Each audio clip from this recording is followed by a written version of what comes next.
Bonjour Monsieur Mapingou, vous faites partie de la diaspora congolaise. Oui. Vous êtes venu aujourd'hui à cette manifestation place Saint-Philippe-du-Roule.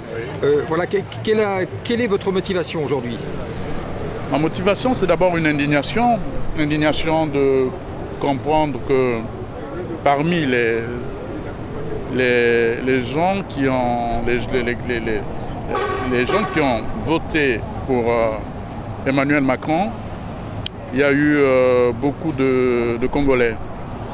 Et le ministre Mounir à l'époque, qui était au QG du président Macron, à l'époque candidat, m'avait demandé de réunir un certain nombre d'Africains et nous nous sommes retrouvés à cette rencontre où beaucoup ont donné leur voix au président Macron. C'était clair, l'objectif c'était de...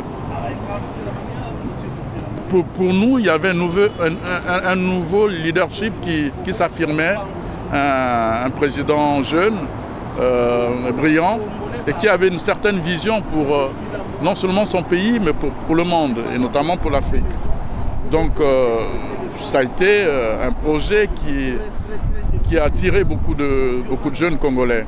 Aujourd'hui, tous sont indignés de savoir que M. Sassou, qui est l'incarnation même de la France-Afrique, avec tout ce qu'il y a de négatif, naturellement, crimes contre son peuple, pillage de son pays, et qui est là depuis plus de 30 ans, qui ne s'est pas amélioré malgré le verdict de la conférence nationale que nous avons eu dans les années 90, soit venu et qu'on lui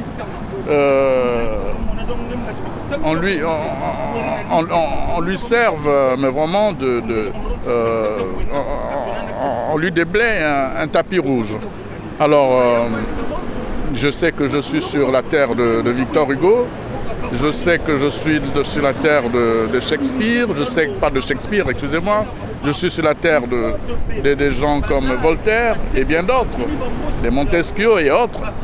Nous sommes là et nous nous disons que les ancêtres de la France puissent quand même rappeler non seulement au président Macron, mais aussi à M. Sassou, que sur cette terre de la France, beaucoup sont morts pour la liberté et qu'accueillir de façon aussi complaisante et légère un dictateur sans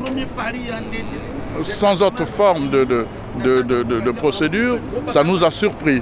Alors nous sommes venus tout simplement affirmer notre indignation.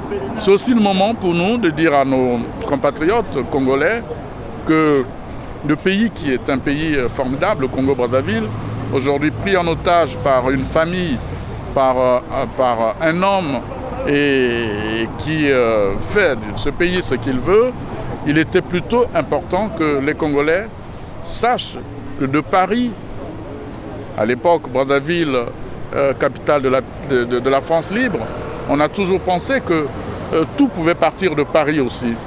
Alors, comme la conférence nationale d'ailleurs, quand le président Mitterrand avait eu cette idée géniale de